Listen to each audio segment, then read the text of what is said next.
Hi, welcome back.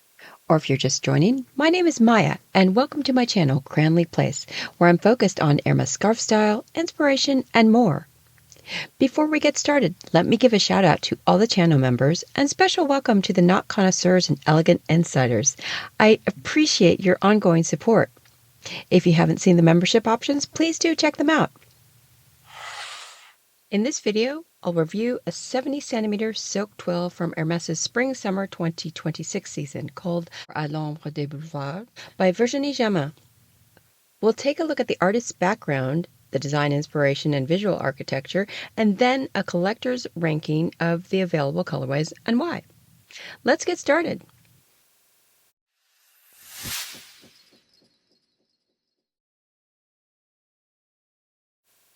Virginie Jamin is one of the most versatile artists in the Hermès repertoire. Her work spans a wide range of styles, from highly detailed equestrian compositions to more narrative, atmospheric scenes. What distinguishes her is her ability to capture a sense of time and place. Her designs often feel inhabited, not just visually rich, but culturally layered. There's usually a sense that you're looking at more than an image. You're looking at a moment, or even multiple moments, coexisting. This design, first issued in 2015, is a perfect example of that strength. Rather than focusing on a single subject, Jamin builds an entire environment, one that feels both historical and contemporary at the same time. And that ability to blend eras without making the design feel confused or overly busy is something she does particularly well. For collectors, her scarves tend to appeal to those who enjoy narrative richness paired with structure, pieces that reveal more the longer you spend with them.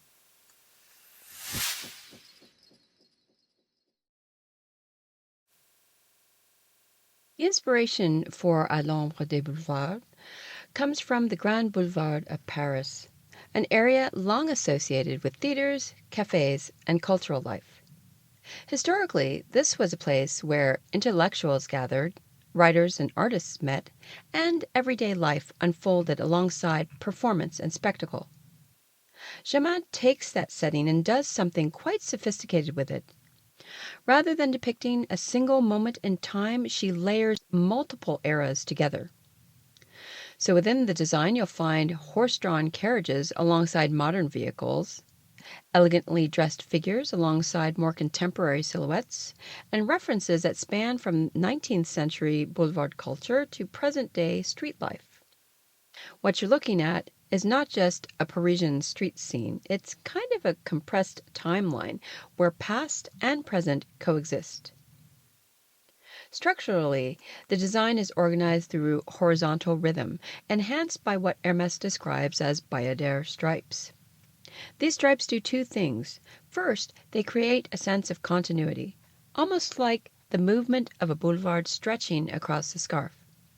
Second, they help organize what could otherwise be a very dense narrative, because there is a lot happening here.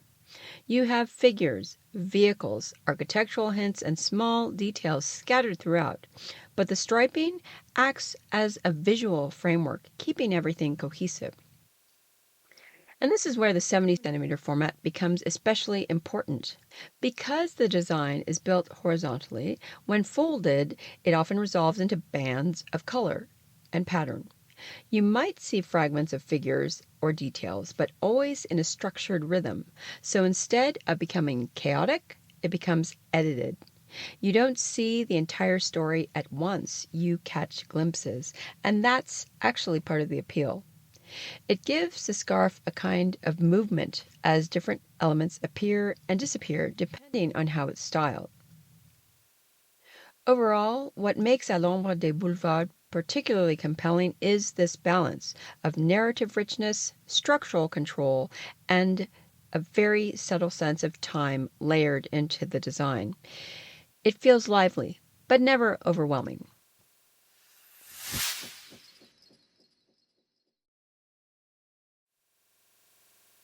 There are at least 6 colorways to be found online in various regions. Starting with the crème noir vert, the strongest collector piece. This is graphic, refined, and quietly sophisticated in mood. In daylight, this will be very high contrast, highly legible, while indoors, it will soften into a more tonal composition. Collector appeal for this one, I expect, will be very high. It's a neutral base with depth and a timeless character. This colorway allows the structure, especially the striping, to come through very cleanly. Next, the Blanc, Bleu Jaune, Rose, the most balanced and versatile. Fresh and approachable in mood, in daylight this will read bright and crisp, while indoors it will become soft and cohesive. This too should have strong collector appeal due to its easy integration into wardrobes. Consider this a modern classic, a very wearable interpretation of a more complex design.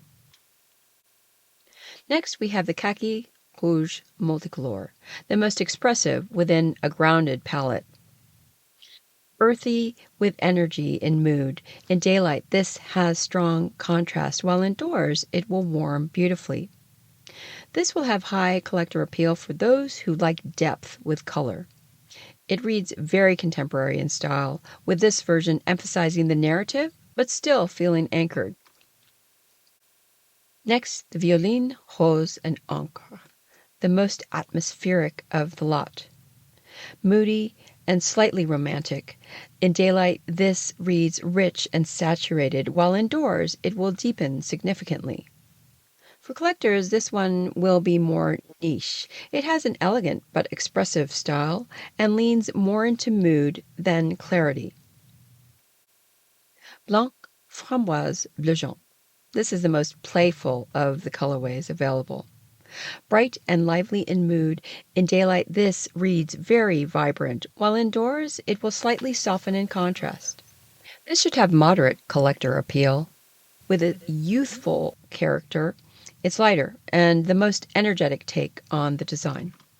Then we have the Abricot, Bouton d'Or, and Blanc, the most seasonal colorway. Warm and luminous in mood, in daylight this is quite radiant, while indoors it will soften into those golden tones.